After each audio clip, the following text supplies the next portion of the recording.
여러분은 그동안 정말 성실하게 저축하고 신용을 관리해 오셨군요. 하지만 안타깝게도 바로 그 성실함이 2026년에는 여러분의 내 집 마련을 망치는 독이 될 겁니다. 자, 한번 상상해보세요. 전 재산 털어 계약금 넣고 잔금 날만 기다리는데 은행 문이 셔터처럼 쾅 닫혀버린다면 어떨까요? 지금 대한민국은 그런 일이 실제로 벌어지기 직전입니다. 이제는 돈이 많아도 대출을 못 받는 부자의 비극이 시작되는 중이죠. 정부가 가계대출 증가율을 1.5%라는 바늘구멍 속에 쑤셔 넣었기 때문입니다. 이제 은행은 여러분의 통장 잔고보다 정부의 눈치를 먼저 살피는 시대라는 겁니다. 여러분이 믿어온 평범한 상식이 완전히 무너지는 소리가 들리시나요? 자, 그럼 대체 그 공포의 숫자 1.5%가 우리 집 앞에 어떤 사형 선고를 내리고 있는 걸까요? 그 잔인한 실체를 바로 공개합니다. 정부가 발표한 1.5%라는 숫자, 처음 들었을 때는 그저 평범한 통계치처럼 느껴지셨을 겁니다. 하지만 이건 단순한 숫자가 아니라 여러분의 자산을 묶어버리는 사형 선고나 다름없습니다. 경제 성장률에도 못 미치는 이 쥐꼬리만한 증가폭은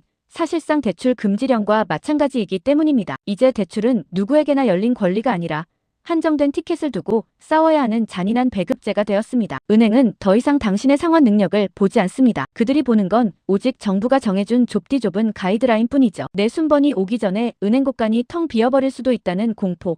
이게 바로 2026년의 민낯이라는 겁니다. 그런데 여기서 정말 소름 돋는 사실이 하나 더 있습니다. 이 1.5%라는 숫자를 실제 금액으로 환산해보면 어떤 일이 벌어질까요? 그 숨막히는 계산 결과를 들으시면 아마 당장 은행으로 달려가고 싶어지실 겁니다. 난 신용 1등급이니까 당연히 나오겠지. 이 순진한 생각이 여러분을 가장 위험한 벼랑 끝으로 몰아넣을 겁니다. 2026년 대출 시장에서는 여러분의 점수가 900점이든 1000점이든 아무 상관이 없거든요. 은행 입장에서 여러분은 신뢰할 수 있는 고객이기 전에 빨리 털어내야 할 쿼터 중 하나일 뿐입니다. 금고에 빌려줄 돈 자체가 없는데 신용도가 높다고 돈이 나올 리가 없죠. 지금껏 믿어온 자본주의의 상식이 가장 기괴한 방식으로 배신을 때리는 순간입니다. 결국 2026년은 자격의 시대가 아니라 철저하게 타이밍의 시대가 될 겁니다. 여러분이 지금껏 쌓아온 성실함의 증거들이 휴지 조각이 되기 전에 반드시 알아야 할 생존 법칙이 있습니다. 남들 다 절망하며 돌아설 때 정부조차 참아 막지 못한 그 비밀스러운 우회로는 과연 어디에 숨어 있을까요? 첫 번째 생존 전략은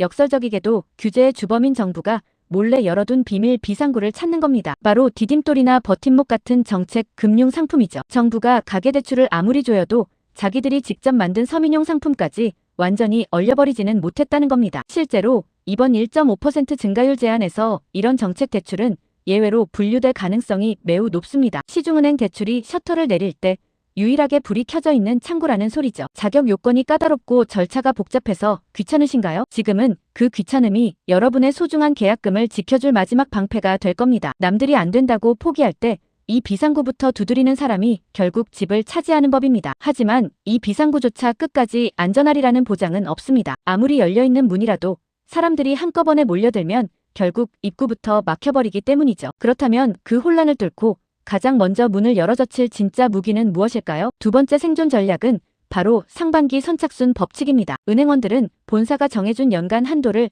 월별로 쪼개서 관리합니다. 하지만 대출 수요는 항상 상반기에 기록적으로 폭발하죠. 특히 2026년처럼 1.5%라는 극단적인 한도가 적용되는 해에는 연말까지 대출금이 남아있을 리가 없습니다. 지금 부동산 시장에서 벌어지는 일은 백화점 명품관 앞에 오플런보다 훨씬 더 처절한 생존 게임이라는 겁니다. 혹시 시원한 가을 이사철을 기다리며 하반기 계획을 잡고 계신가요? 그때쯤이면 이미 대출 시장의 불은 꺼지고 창구에는 한도 소진이라는 차가운 푯말만 걸려있을 겁니다. 하반기에 금리가 아무리 낮아져도 빌릴 수 있는 돈 자체가 없는데 그게 다 무슨 소용일까요? 만약 여러분의 계획이 상반기를 훌쩍 넘겨야 하는 상황이라면 이제 포기만 남은 걸까요? 아닙니다. 주거래 은행이라는 낡은 족쇄만 과감히 풀어버린다면 아직 아무도 모르는 마지막 탈출구가 하나 더 남아있습니다. 그 반전의 카드는 대체 무엇일까요? 세 번째는 여러분의 주거래 은행에 대한 의리를 과감히 쓰레기통에 던져버리는 겁니다. 10년 넘게 월급을 넣고 신용카드를 썼으니 은행이 나를 챙겨줄 거라는 환상은 버리세요. 규제의 칼날은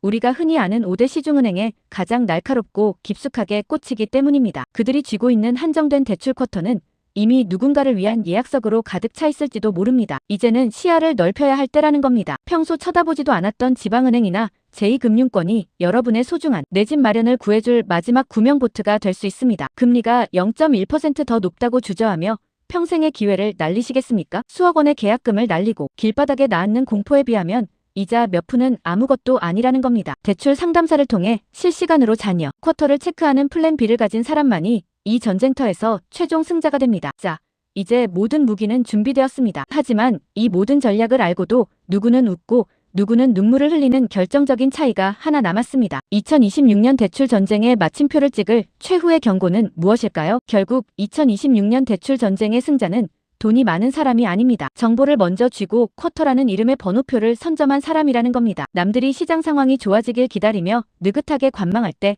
여러분은 오늘 배운 이 치명적인 생존 법칙들을 즉시 실행에 옮기셔야 합니다. 내 집이라는 소중한 꿈이 정부의 숫자, 노름에 휘말려 허무하게 무너지는 꼴을 그냥 보고만 계실 건가요? 오늘 공개한 3가지 치트키는 단순히 지식이 아니라 여러분의 소중한 자산을 지켜줄 유일한 생존권입니다. 망설이다가 남들에게 순서를 뺏기고 1년을 더 피눈물 흘리며 기다려야 하는 상황. 여러분은 절대 겪지 마십시오. 이제 선택은 여러분의 몫입니다. 오늘 내용이 여러분의 앞날의 작은 희망의 빛이 되었다면 구독과 좋아요로 응원 부탁드립니다. 끝까지 함께 해주셔서 감사합니다.